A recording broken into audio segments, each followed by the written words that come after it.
تو دوستو، قرآن کریم میں بہت سے مقامات پر انسان کی تخلیق کا ذکر ہے اور اس کا مقصد بیان کیا گیا ہے کہ انسان کی تخلیق کا مقصد کیا ہے، وہ اللہ تعالیٰ کی عبادت و بندگی ہے، اس کی اطاعت و فرمانبرداری ہے، اور موت و حیات کا مقصد بھی یہی بتایا گیا ہے کہ کون ہے جو زندگی میں اچھے عمل کرتا ہے، اور اچھے اور برے عمل کی بنیاد پر، اچھے اور برے اعمال کی بنیاد دل پر رکھی گئی ہے۔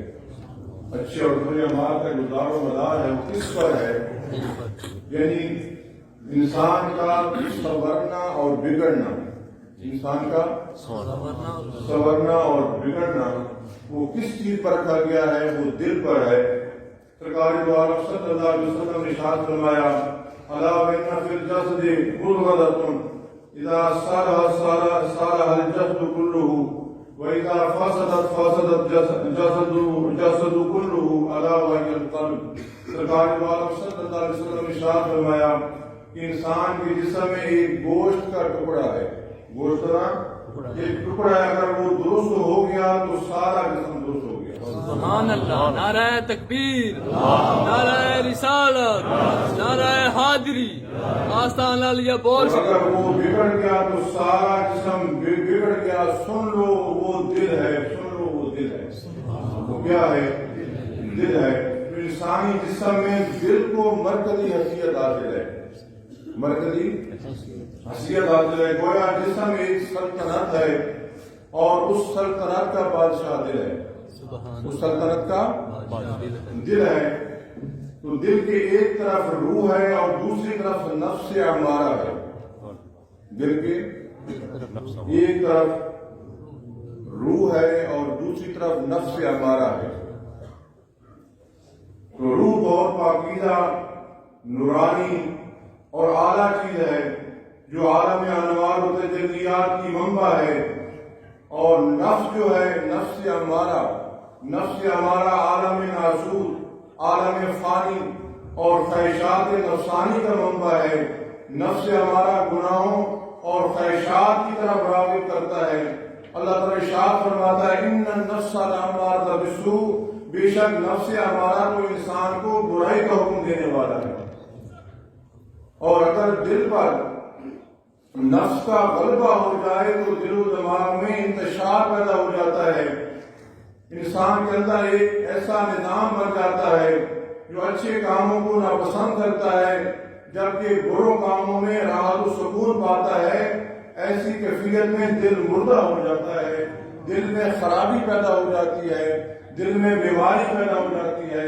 تو دوستو، قرآن پاک میں قلب سلیم کا بھی ذکر ہے، حفاظ کرام کثرت کے ساتھ تشریف فرما ہے۔ تو قلب سلیم کیا ہے؟ وہ صحت والا دل ہے جو نفس امارہ سے بچا ہوا ہے۔ تو یہ صوفیان نے یہ اصطلاحات اردو کو رکھی ہیں کہ نفس امارہ، نفس لوامہ، نفس ملزمہ، نفس مطمئنہ، نفس مطمئنہ۔ یعنی ہماری کیفیت نفس امارہ والی ہے کہ ہم گناہوں کی دلدل میں پھنسے ہوئے ہیں۔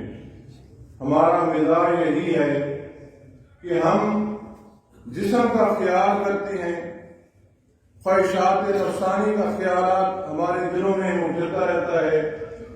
ہم خواہشات نفسانی کو اپنے اوپر ہم نے مسلط کر رکھا ہے۔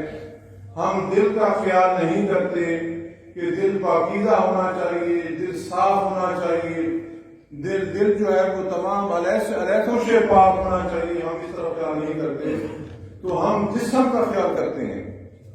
اور جسم پر جب میں نے عرض کیا کہ دل پر نفس کا غلبہ ہو جائے تو شہوات خواہشات بیدار ہوگی۔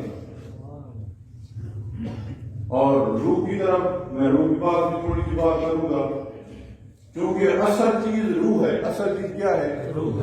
یہ ساری چیزیں دنیا میں جتنی بھی ہیں تو یہ انسانی جسم کے لیے ہیں، اور یہ ساری چیزیں تبھی مفید ہیں جب دل جو ہے وہ روح کے ساتھ لگ جائے۔ روح کے ساتھ لگ جائے تو پھر ساری چیزیں دنیا کی مفید ہیں۔ اگر دل جو ہے وہ نفس کے ساتھ لگ جائے تو پھر ساری چیزیں یہ خراب ہیں۔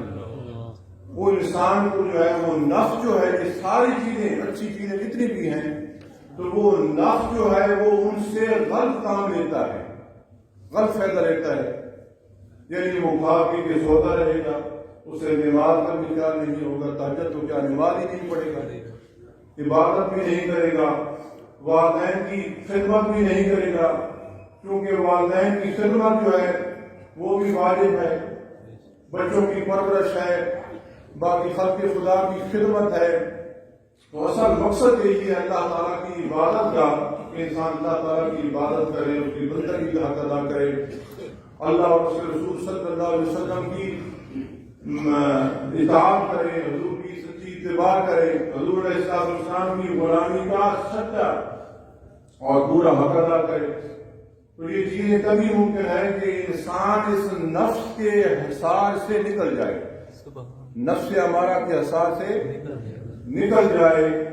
تو یہ کسوٹی ہے کہ انسان آدمی اپنے آپ کو پرکھ سکتا ہے کہ انسان اس کا جس طرح تھرمامیٹر ہوتا ہے، بلڈ پریشر کے لیے ایک آلہ ہوتا ہے تو وہ ایک بتاتا ہے کہ آپ کا بلڈ پریشر کتنا ہے، تھرمامیٹر لگائیں تو آپ کو بتاتا ہے کہ وہ آپ کا ٹیمپریچر بخار کتنا ہے۔ تو ہر آدمی یہ جان سکتا ہے کہ وہ اس مقام پر دنیا میں جتنی اس نے زندگی بسر کی ہے وہ کس مقام پر ہے۔ اگر ایسی کیفیت ہے اسے نماز کا احساس نہیں ہوتا، حرام و حلال کا احساس نہیں ہوتا، تو وہ نفس امارہ کے سرکل میں ہے، نفس امارہ کے دائرے میں ہے، نفس امارہ کے زینے سیڑھی پر ہے، جسے احساس بھی نہیں ہوتا، سودی کاروبار بھی کرتا ہے، لین دین بھی اس کا جو ہے وہ اچھا نہیں ہے، کاروبار بھی جھوٹ ہے، فریب ہے، مکر ہے، دجل ہے، دھوکہ ہے، فراڈ ہے۔